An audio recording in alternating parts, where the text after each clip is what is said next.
మీరు చూస్తుంది V9 వార్తలు.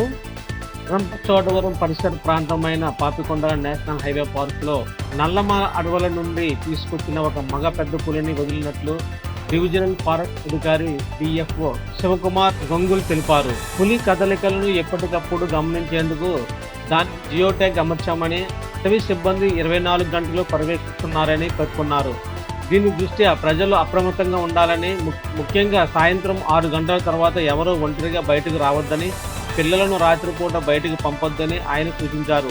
ఒకవేళ పెద్ద పులి దాడిలో ఆవులు, మేకలు చెందితే ప్రభుత్వం నిబంధనల ప్రకారం నష్టపరిహారం చెల్లిస్తామని హామీ ఇచ్చారు. భవిష్యత్తులో నేషనల్ పార్క్ పూర్తి స్థాయిలో అభివృద్ధి చెందాక స్థానిక గిరిజన యువతకు టూరిజం ద్వారా ఉపాధి అవకాశం కల్పిస్తామని, ఇప్పటి వరకు ప్రజలు భయాందోళనకు గురి కాకుండా అటవీ శాఖ సిబ్బంది ద్వారా గ్రామాల్లో అవగాహన కల్పిస్తామని డిఎఫ్ఓ వివరించారు. అయితే అందరు పబ్లిక్ కోసం అది public exhibition and education and awareness కోసం ఉంటుంది. యానిమల్ రెస్క్యూ సెంటర్ అయితే only for rewilding.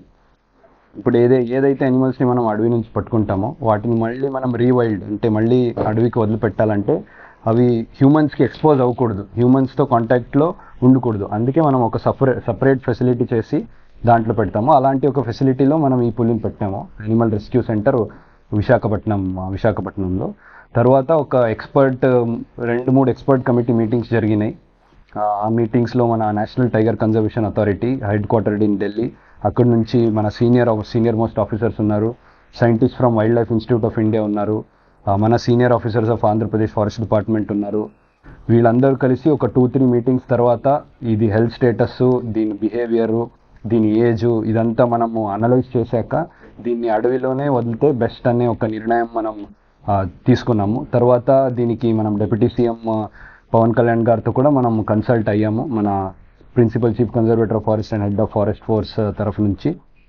And permission కూడా వచ్చింది మాకు ప్రభుత్వం నుంచి, రిలీజ్ చేయాలి, వదలాలి, రీవైల్డింగ్ చేయాలి అని. దీనికి రీవైల్డింగ్ అంటాము. రీవైల్డింగ్ అంటే మళ్ళీ అడవికి వదిలిపెట్టడం. ఎందుకంటే ఇది మంచి, ఎందుకు మనము దీన్ని వదిలాము అనేది ఒక ప్రశ్న మీకు అందరికి ఉంటుంది. సో ఇప్పుడు ఇది ఒక 650 కిలోమీటర్స్ వచ్చింది దాదాపు. ఇది కెమెరా ట్రాప్ అయిన లొకేషన్ మోలా డివిజన్ అని ఛత్తీస్గఢ్లో, అక్కడే ఇది కెమెరా ట్రాప్ అయింది. తడోబా అని మీరు చాలా వరకు వింటారు, తడోబా నుంచి వచ్చింది అది అని. సో తడోబా అథారిటీస్తో మనం కన్ఫర్మ్ చేస్తే వాళ్ళు కన్ఫర్మ్ చేయలేదు. అంటే వాళ్ళ కెమెరా ట్రాప్ అని ఉంటుంది, అన్ని అడవి మొత్తం మనం కెమెరా ట్రాప్ వేస్తాము. ఏ కెమెరా ట్రాప్లో కూడా అది పడలేదు తడోబాలో. కానీ లాస్ట్ కెమెరా ట్రాప్ అయిన లొకేషన్ మోలా డివిజన్ అని ఛత్తీస్గఢ్లో. అక్కడి నుంచి దాదాపు ఒక 600 కిలోమీటర్స్ ఇది ఇక్కడ వచ్చింది. ఆంధ్రప్రదేశ్కి అరౌండ్ 20th జనవరికేమో వచ్చింది ఆల్మోస్ట్. ఏలూరు డివిజన్లో ఇది ఫస్ట్ వచ్చింది, మీకు అందరికి తెలిసే ఉంటుంది. తర్వాత జంగారెడ్డిగూడెము, తర్వాత గోదావరి క్రాస్ చేసింది, మళ్ళీ రాజమండ్రి దగ్గర వచ్చింది, నెక్స్ట్ దివాన్ చెరువు, తర్వాత ఈ అకూర్మాపురం కోనసీమ డిస్టిక్ బార్డర్ దగ్గర కూడా వెళ్ళింది. సో ఈ ఎంటైర్ జర్నీలో ఎక్కడికి ఎవరికి కూడా ఒక చిన్న హాని కూడా చేయలేదు ఈ పులి. సో ఎవరి మీద ఒక చిన్న దెబ్బ కూడా, స్క్రాచ్ కూడా లేదు. చాలా మంచిగా బిహేవ్ చేసింది. హ్యూమన్స్తో యాక్టివ్లీ అవాయిడ్ చేస్తుంది. ఎక్కడైతే హ్యూమన్స్ ఉంటారో యాక్టివ్లీ అవాయిడ్ చేసింది.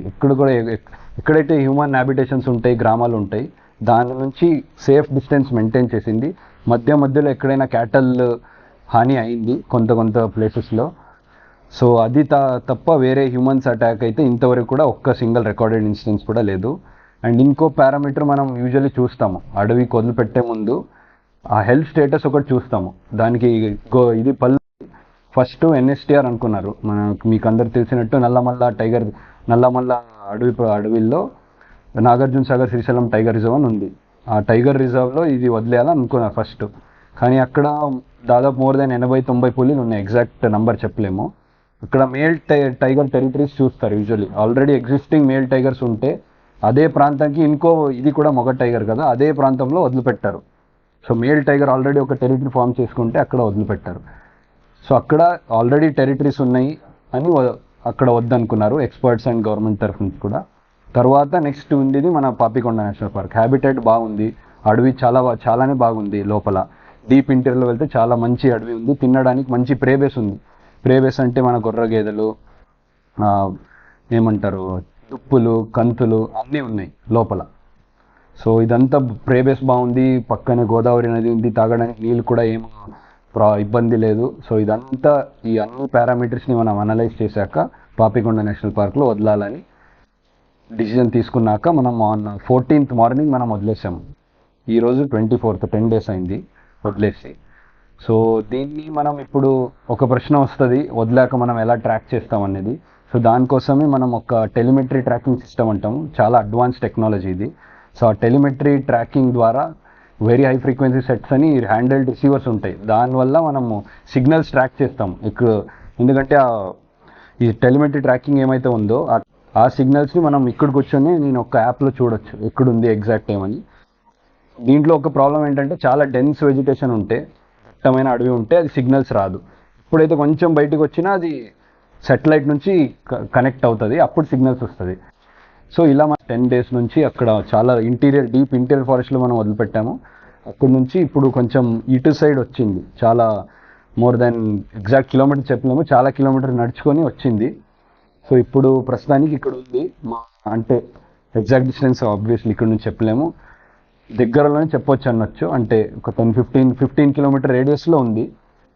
సో అక్కడ ఏదైతే విలేజెస్కి ఇది ఎంటర్ అవ్వచ్చో దాన్ని మనం ముందే యాంటిసిపేట్ చేసుకొని నిన్న రాత్రి కాదు, కంటిన్యూస్ లాస్ట్ 10 days నుంచి మనం అవేర్నెస్ అనేది ఇస్తూనే ఉన్నాం ఆల్ విలేజర్స్కి.